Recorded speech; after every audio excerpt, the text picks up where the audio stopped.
안녕하세요. 황필구 신부입니다. 한 주간 잘 지내고 계셨죠? 저는 이번 주 그리고 다음 주에도 학교에 좀 신경을 쓰고 있었습니다. 베이리지 캐톨릭 아카데미 초등학교이죠. 저희 본당에 붙어 있는데 예전처럼 주임 신부가 학교를 운영까지 하는 건 아니지만 이래저래 그래도 신경 쓸 게 좀 있단 말이에요. 이사회나 각종 행사에 참석하는 건 기본이고 이번 학기부터는 수업 시간에 가끔 좀 이렇게 들어가서 학생들하고 직접 만나는 그런 시간을 가지려고 하고 있어요. 사실 아이들한테 어떤 대단한 가르침을 주겠다 그런 걸 목표로 하는 건 아니에요. 제가 무슨 얘기를 해도 아마 아무것도 기억을 못할 거라고 봅니다. 하지만 나중에 얘네들이 커서 돌이켜 볼 때 가톨릭 스쿨 다니면서 가끔 신부님이 수업 때도 들어와 주시고 이런저런 얘기도 해주시고 뭔가 이렇게 애쓰셨던 기억이 난다라고 하면 그걸로도 저는 충분히 만족을 하고 그런 별거 아닌 것 같지만 참 이 소소한 기억이라는 게 실제로 굉장히 큰 작용을 한다는 걸 저는 알고 있어요.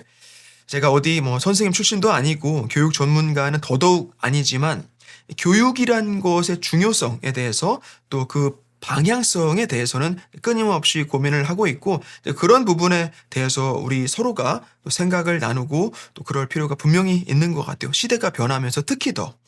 물론 아이들을 위한 학과 교육도 중요하지만 신앙 교육은 또 어떻게 하고 있는가 하는 그런 이야기도 해볼 수가 있겠죠. 자, 오늘 강의 이제 예수회의 탄생과 그들의 활동, 그 지향점에 대해서 알아볼 텐데 교회가 가장 큰 위기를 겪고 있을 때 어떻게 그 상황을 이겨냈고 또 우리가 살고 있는 현재도 그에 못지않는 어려운 시기라고 본다면 근본적인 해결 방안으로서 또 반창고 붙이기식의 그런 일시적인 대응보다는 더 큰 그림을 보면서 결국엔 올바른 교육에 가장 많은 투자를 해야 하지 않나라는 생각을 해보게 됩니다. 자, 그럼 오늘 강의 시작해 보도록 할게요. 이냐시오 성인의 생애를 먼저 살펴보도록 하겠습니다. 지금의 바스크 지역 로욜라라고 하는 곳 작은 귀족 집안에서 태어나요. 1491년 그러니까 이베리아 반도 역사를 본다면 레콩키스타가 종결되기 직전이고 또 콜럼버스가 신대륙을 발견하기 직전이죠. 어쨌든 한창 전쟁 중이었지만 이냐시오 성장기에는 적어도 국가적으로는 거의 평화가 오고 있던 시기라고 볼 수 있어요. 하지만 교회 내부의 부패는 여전했기 때문에 이사벨 1세와 시스네로스 주기경은 본격적인 개혁 활동을 시작하게 됩니다. 그런 영향으로 이제 아빌라의 테레사 같은 인물은 개혁 카르멜 수도회를 설립하고 그 초심으로 돌아가서 그 순수한 영성을 되찾으려는 노력으로 일생을 보내기도 하죠. 이냐시오는 13형제 중에 막내로 태어납니다. 어머니는 바로 사망을 하고 큰 형은 이탈리아 전쟁에 참전했다가 전사를 하고 둘째 형이 상속자가 돼요. 아주 부유한 건 아니었지만 필요한 만큼의 교육 정도는 받으면서 성장을 합니다. 나머지 형제들도 그랬겠지만 이냐시오도 이제 나름 먹고 살 길을 찾아야 하는 시기가 오는데 친척 중에 왕실 재무관으로 일하고 있는 누가 있어서 이제 그 밑으로 들어갈 수가 있었어요. 거기서 사회생활도 배우고 또 출세를 하기 위한 여러 경험도 쌓도록 합니다. 어떻게 보면 중산층에서 평범한 삶을 살았다고 볼 수 있는 것이죠. 그리고 17살에 군입대를 합니다. 어떤 영웅심 같은 것이 마음속에 가득했는데 자기는 이제 기사로서 성공을 하겠다는 그런 꿈을 꾸는 거예요. 18살 때부터 전쟁에 나갔고 한 12년간 수많은 전투에 참전을 합니다. 그러면서 점점 능력도 인정을 받고 마침내 기사 자귀도 받으면서 나름 안정된 경력을 이어가게 돼요. 그런데 이제 그러던 어느 날 1521년 팜플로나 전투에서 프랑스군하고 전투를 치르던 중에 습격을 받게 됩니다. 대포알이 이렇게 날아와서 그 파편이 다리에 박히는 아주 심각한 부상을 입게 돼요.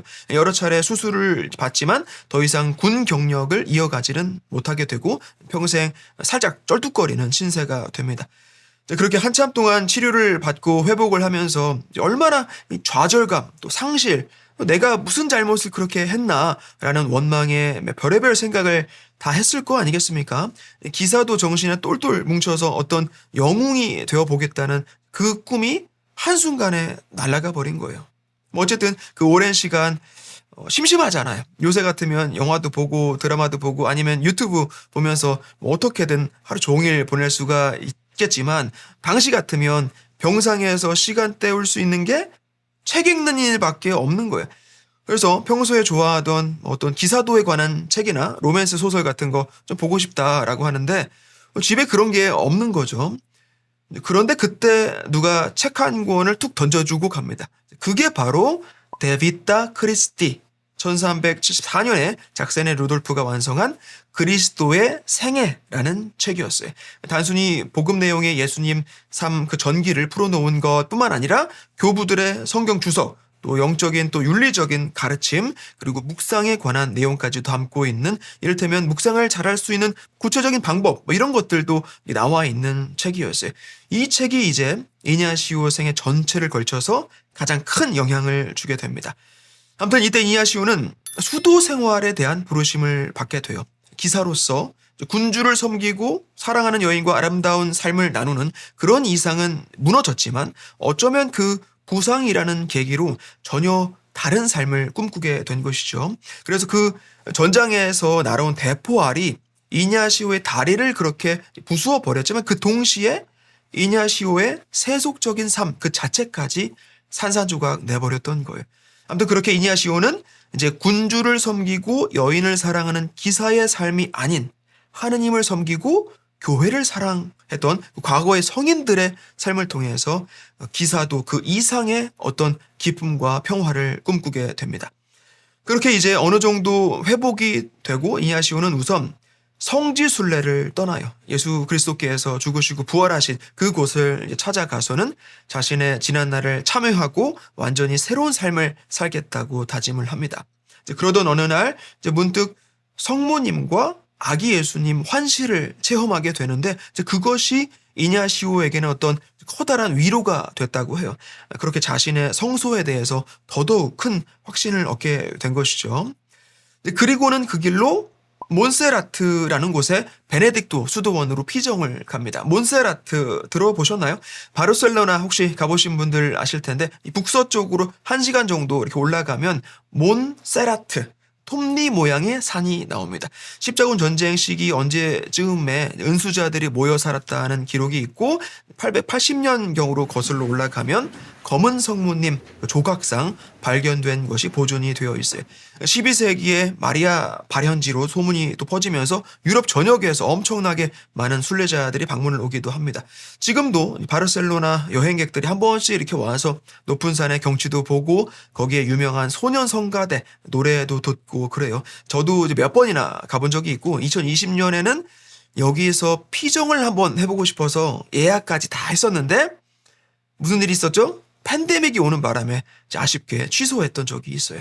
꼭 한 번은 여기 몬세란 수도원에 피정을 가보고 싶은데 뭐 언젠가 기회가 있겠죠. 아무튼 여기서 이제 조금 더 올라가면 만레사라는 곳이 나옵니다. 제가 예전에 이냐시오 성인 발자취를 찾아서 막 혼자 다녔던 적이 있는데, 가보면 지금은 이렇게 성전이 지어져 있지만 그 안쪽으로 예전에 은수자들이 생활했던, 그러니까 이냐시오도 한 1년을 살았다는 그 동굴이 있어요.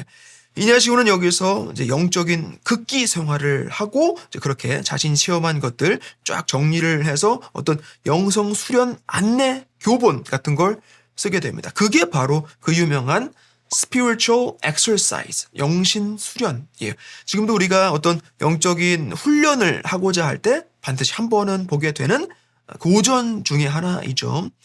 하지만 이냐시오는 거기서의 그 극기 생활만으로는 온전한 평화를 찾지는 못합니다. 결국 세상으로 나가서 뭔가를 해야만 했던 거예요. 1523년 다시 한번 예루살렘 성지로 이제 가는데, 이번엔 거기서 아예 자리를 잡고 뭔가를 해보려는 계획으로 갑니다. 아마 이 시점에서도 아직 뭐 어떤 기사도 정신이 마음 한구석에는 있지 않았을까 저는 생각을 해요. 성지를 지켜야겠다 뭐 그런 거잖아요. 당시까지도 그것이 굉장히 중요한 어떤 것이라고 본 것이죠. 하지만 어찌어찌 해서 성지에 머무르지는 못하고 다시 유럽으로 돌아옵니다. 다시 카탈루냐 바르셀로나로 돌아와요. 이 모든 게 도대체 뭐냐. 성지순례도 해보고 온수생활도 해보고 또 한시도 체험했지만 어쨌든 이건 전부 엄밀히 말하면 지극히 주관적인 것에 불과하단 말이에요. 더 깊은 식별이 필요하고 더 확고한 무언가가 있어야 하는 것이죠. 그래서 이냐시오는 학교로 갑니다. 학교. 나이가 33인데 입시 준비에 들어가요. 당시 33이면 지금의 한 4, 50에 수능 시험 보는 거예요. 어쨌든 그렇게 알칼라 대학에 진학을 해요. 시스네로스 주기경이 설립한 대학이죠. 이제 거기서 신학을 공부합니다. 그리고 나서 살라망카 대학을 거쳐서 파리 대학까지 이제 가서 더 깊게 학문에 파고 들어가는 거예요. 1530년 경이고 프랑스는 당시에 장칼뱅이 활동하던 그 초기예요. 이제 이냐시오 주변으로 사람들이 모여들기 시작합니다. 학생으로서 공부는 하고 있지만 사실 그들 중에서 아마 웬만한 교수들보다 또 그 누구보다 사회 경험 또 영적인 체험이 풍부한 사람이었어요. 정부의 주요 부서에서 일을 배우고 군복무 12년에 성지순례도 하고 은수생활도 해보고 신비체험까지 한 입장에서 이 한참 어린 애들이랑 학교를 다니고 있는 거잖아요. 걔네들한테 뭐 이런저런 좋은 얘기도 좀 해주고 그러다 보니 여기저기서 그 지혜를 듣고 또 따르고 싶어하는 사람들이 당연히 생기기 마련 아니겠습니까? 이제 계속 이제 그렇게 사람들을 가르치고 또 체험을 나누고 영성 수련법 같은 것도 전해주고 그럽니다. 물론 그런 행위 자체가 사실 교회에서 허락이 된 건 아니었어요. 설교 활동은 아무나 할 수 있는 건 아니란 말이에요. 그래서 좀 어떤 문제가 생기기도 하는데 어쨌든 이제 그렇게 교회 가르침에 대한 깊은 이해를 바탕으로 이냐시오가 추구하는 그 영성에 온전히 신뢰하는 이들, 그 중에 6명이 모여서 1534년 파리의 몽마르트에 있는 성 베드로 성당에 다 같이 자리해서 평생 하느님께 봉헌된 삶을 살기로 서약을 합니다. 수도 서약이죠. 그 6명 중에 하나가 바로 프란체스코 하비에르예요. 예전에 언급을 드린 적이 있고 이따가 다시 얘기를 할 겁니다. 그리고 이냐시오는 이듬해에 파리 대학에서 학위를 받게 됩니다. 그리고 1537년 베네치아에서 사제품을 받아요. 어쨌든 이제 정식으로 설교할 수 있는 권한도 받은 것이죠. 그리고는 이제 1539년 콤파니아 데 헤수스라는 공동체를 설립합니다. 우리는 예수회라고 부르죠. 라틴어로는 소시에타스 예수인데 영어로는 Companions of Jesus. 그러니까 예수님의 동료들 뭐 그렇게 직역은 할 수 있겠죠. 근데 이 companion이라는 단어가 다시 말해서 같이 그리고 그러니까 빵이죠. 즉 빵을 같이 나누는 이란 뜻이에요. company라는 영어 단어도 회사라는 뜻이잖아요. 이윤을 추구하는 뭐 지극히 세속적인 의미로서 우리가 인식을 하고 있지만 사실 그 어원을 보면 이보다 더 가톨릭 교회적인 언어가 없어요. 빵을 함께 나누는 모임이다. 컴퍼니. 아무튼 나중에는 이제 그냥 줄여서 제수잇, 예수회라고 부르게 되죠. 이 예수회라는 조직은 1539년에 설립이 돼서 이듬해 1540년에 교황 바오르 3세에 의해서 정식으로 인준을 받아요. 교황 바오르 3세에 대해서는 다시 또 얘기를 하게 될 겁니다. 아무튼 그렇게 이냐시오는 예수회 초대 총장으로 임명이 돼요.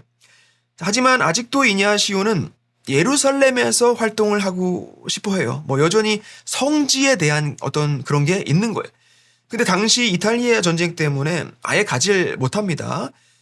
참 그러고 보면 예루살렘 성지순례라는 게 예나 지금이나 맘먹은 대로 갈 수 있는 게 아닌 거예요. 지금 여러분들 못 가잖아요. 전쟁 중이니까. 언제 끝날지 누가 아냐고요.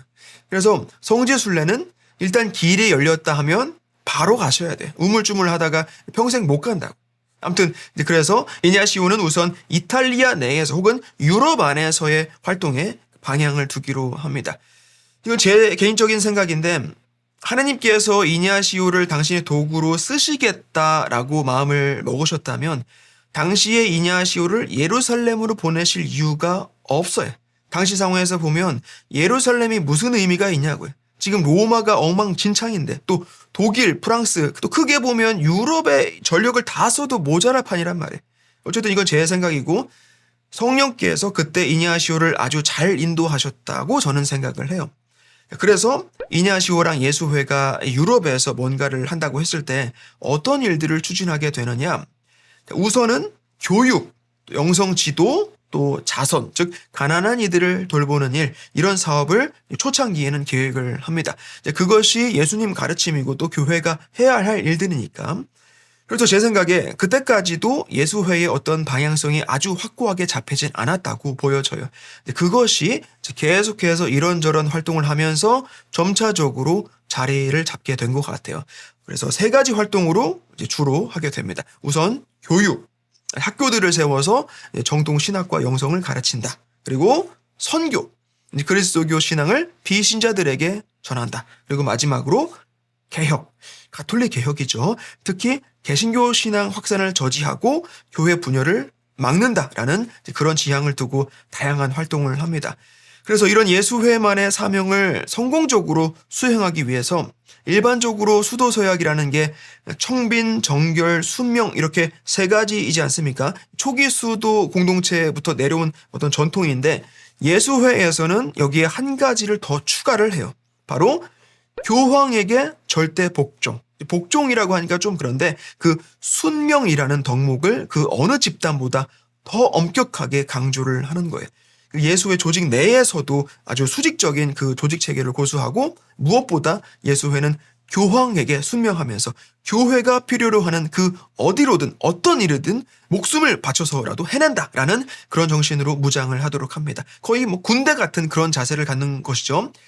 당시 개신교 사상가들한테 있어서 교회에 대한 불만은 고위성직자들의 부패, 특히 교황이란 그 자리가 너무 세속적으로 변질이 됐다는 거잖아요. 따라서 교황직, 더 나아가서는 교회 자체를 부정하기에 이릅니다. 하지만 이냐시오가 체험한 진리는 교회를 통한 인류의 구원이었단 말이에요. 물론 그렇다고 모든 교황을 다 옹호하고 무슨 짓을 하든 다 정당화했느냐? 그렇지 않죠. 그런 병폐를 씻어내야 한다는 게 이냐시오의 영성이었어요. 그래서 교육을 중요시하게 되는 것이죠. 신자들 모두가 교회 가르침과 전통을 알고 그 안에서 참 하나님을 만나야 한다는 거예요. 그렇게 교회 안에 지적으로 또 영적으로 모두가 깨어있을 때 진정으로 합당한 사제, 주교가 나오는 것이지 교황직 혹은 성직 또 교회 자체를 아예 부정하는 건 그 방향성에서 아예 틀린 것이다. 그렇게 교회를 분열시키는 건 반드시 막아야 한다라고 보는 겁니다.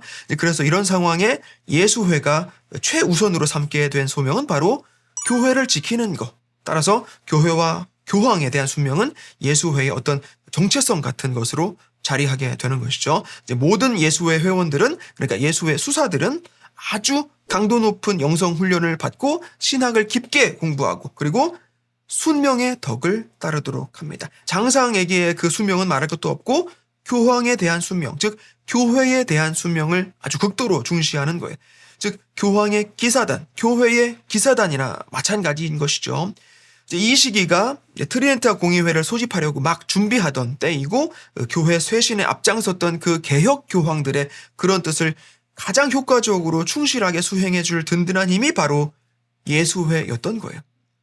이제 이냐시오는 예수회 수장으로서 그 companions, 그러니까 동료들을 파견을 보냅니다. 초창기인데 마침 포르투갈에서 선교사를 요청을 해요. 이 부분은 우리가 대항해 시대를 살펴보면서 지난 106강에서 했던 얘기이지만 짧게 훑어만 보겠습니다. 포르투갈은 1498년 바스쿠 다가마라는 인물을 보내서 인도로 가는 항로를 개척을 합니다. 1522년에는 마젤란이 최초로 세계 일주에 성공을 하죠. 이제 계속해서 신대륙을 개척하고 또 무역로를 확보해가던 중이었어요. 그리고 여기에는 항상 선교사가 그 팀에 합류를 합니다.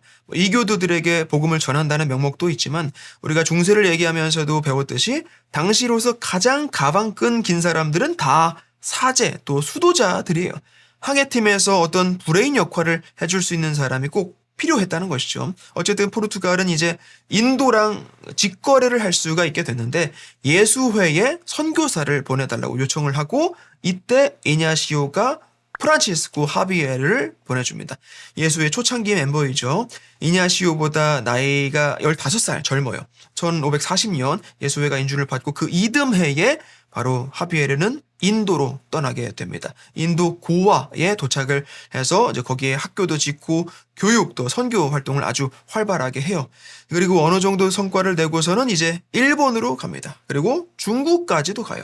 근데 중국에서는 해금 정책 때문에 아예 들어가질 못하는 거예요. 어떻게 브로커라도 매수해서 몰래 들어가 보려고 시도도 하는데 잘 안 됩니다.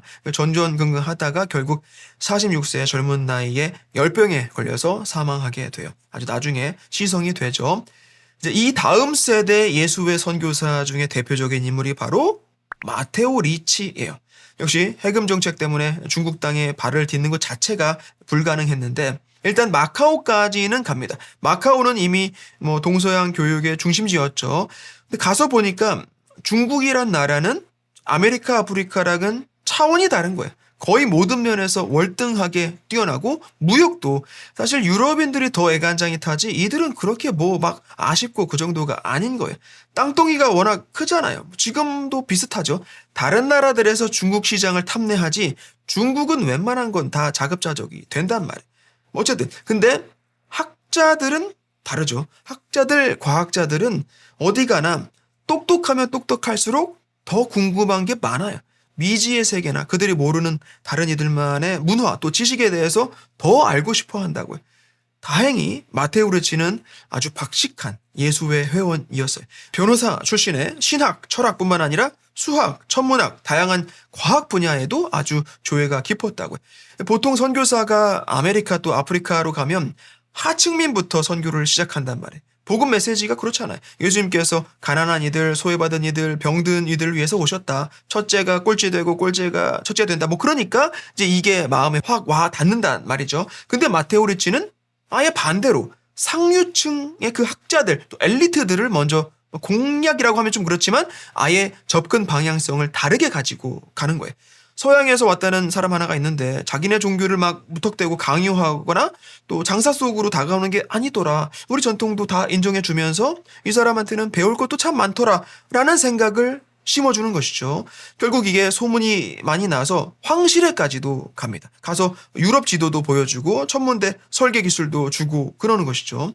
리치 마테오잖아요. 성 이름으로 부르면. 그래서 이마두라고 중국 사람들이 불러주고 이자라고 호칭까지 붙여서 불러줄 정도였어요. 이제 그렇게 이 사람들의 그 말을 배우고 생각을 배우고 호감까지 얻어서 그 다음에 이들에게는 완전히 새로운 어떤 진리를 접하게 해줬을 때 그것이 그 거부감이 훨씬 덜하게 다가갈 수 있다라는 것이죠. 그래서 이 예수회가 유럽 서쪽 끝에서 극동까지도 가서 이렇게 선교적인 활약을 펼쳤는데 유럽 내에서는 어떻겠냐고요. 트리엔트 공의회 이제 곧 살펴볼 테지만 이 트리엔트 공의회를 계기로 가톨릭 개혁은 단순하게 그 이베리아 반도 일부에서의 자체적인 운동으로만 그치는 것이 아닌 교회 전체가 지향으로 하는 가장 큰 사업으로 선포가 됩니다. 하지만 이론적인 정책만 내놓는다고 끝나는 게 아니죠. 사람들이 안 따라주면 그만인 거예요. 공의회는 일단 종료가 되면 그 이후가 훨씬 중요할 수가 있어요. 이게 결국 실행이 돼야 누군가가 앞서서 그 공의회 결정 사항들을 나가서 수행을 해줘야 마침내 성공을 할 수가 있다 이 말이에요. 이제 여기에 바로 예수회가 가장 큰 역할을 해줍니다. 이냐시오가 사망한 1556년 시점에 이미 예수회 회원은 1,000명이 넘었고 수도원은 100여 곳이 있었다고 해요. 해외 선교 사업에도 엄청난 활약을 보였지만 무엇보다 교회가 개혁으로 다시 새롭게 되도록 하는 것이 우선이라는 것이죠. 그리고 그건 바로 교육 또 신자들의 깊은 영성을 통해서 가능한 것인데 기존에 있던 그 고위성직자들이나 일반 사제들이 하지 못했던 것을 예수회에서 철저하게 그 훈련된 예수회 회원들이 할 수가 있었던 거예요. 실제적으로 학교를 짓고 또 학교를 다른 누군가가 짓더라도 누가 와서 가르칩니까? 예수회가 그 인재들을 제공해 주는 것이죠. 똑똑하고 영성 깊은 고급 인력들이 많이 있으니까. 그러니 학교를 운영하는 입장에서도 예수회를 선호하고.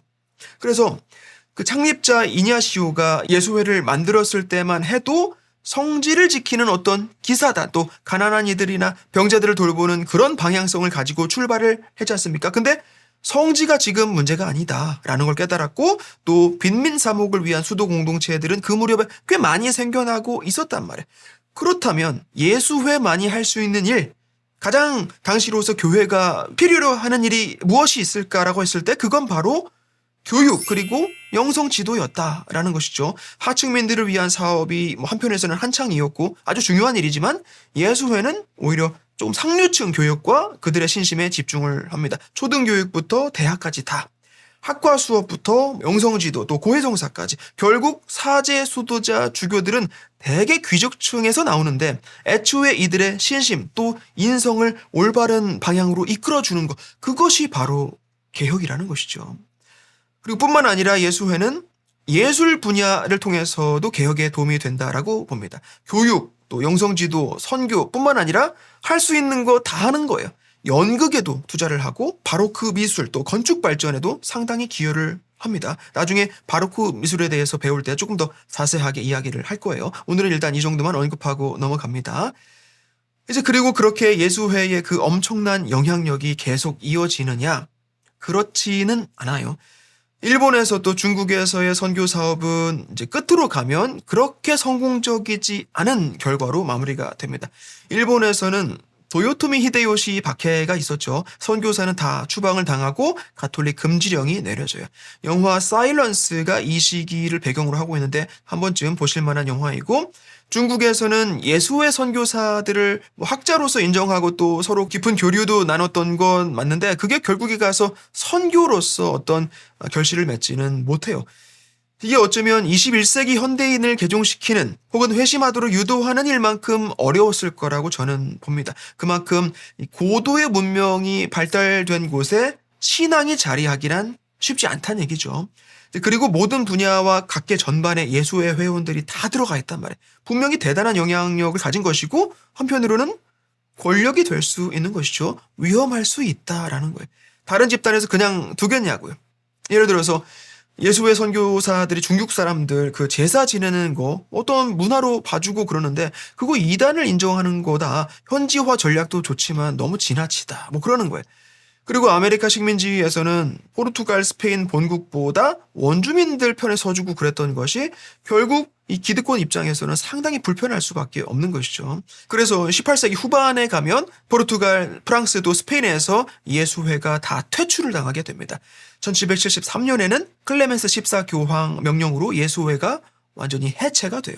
뭐 긴 이야기이지만 어찌저찌 해서 불과 반세기 만에 비오 7세 교황이 예수회를 다시 복권을 시켜주기는 합니다. 그리고 현재에 와서 예수회는 뭐 처음의 모습과 크게 다르지 않게 교육과 또 영성 지도를 그들의 어떤 카리스마로 삼고 세계 각지에서 활동을 하고 있어요. 예수회에 입회하려면 아마 이게 필수 조건인지는 확실히 모르겠지만 적어도 석사 학위는 있고 제가 볼 때는 박사 학위 보유자들도 엄청 많아요.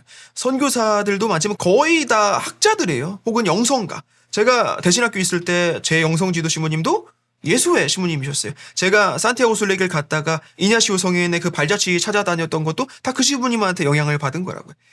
그리고 이제 우리 프란치스코 교황님도 예수회 출신이시죠.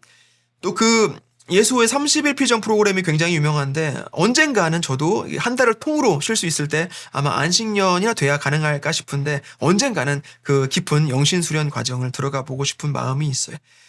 자, 그래서 오늘은 여기까지. 지난 시간에는 아빌라의 성녀 테레사와 맨발의 카르멜회에 대해서, 즉 가톨릭 개혁계의 어떤 지극히 내적인 쇄신에 대한 노력에 대해서 살펴봤다면 이번 시간에는 가톨릭 개혁의 어떤 실질적인 수행자로서 예수회의 활동에 대해서 이야기 나눠봤습니다. 공의회를 통해서 아무리 훌륭한 가르침이 선포되었다 한들 실행이 안 되면 무슨 소용이냐는 것이죠. 거기에 이 예수회 회원들이 마치 교황의 기사단처럼 교회를 위해서 혼신을 다했고 그건 다름 아닌 교육 또 영성지도 그리고 그를 바탕으로 한 선교 활동이었다라는 거예요. 그래서 이 가톨릭 개혁이란 건 예수회 없이 성공할 수 없었을 것이다 라고 봅니다.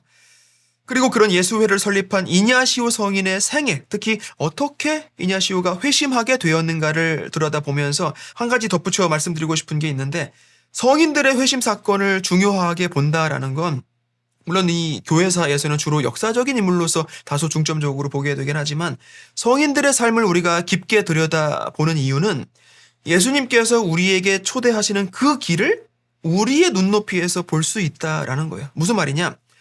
개신교 신자분들이나 다른 종교를 가진 사람들이 우리 가톨릭 신자들을 볼 때 성인들이 왜 이렇게 많냐? 다 무슨 개별적인 신으로 보는 거냐? 성 프란치스코도 그러고 성 안토니오도 뭐 신이고 뭐 그런 거 아니냐? 오해를 하기도 합니다. 전혀 그렇지 않아요.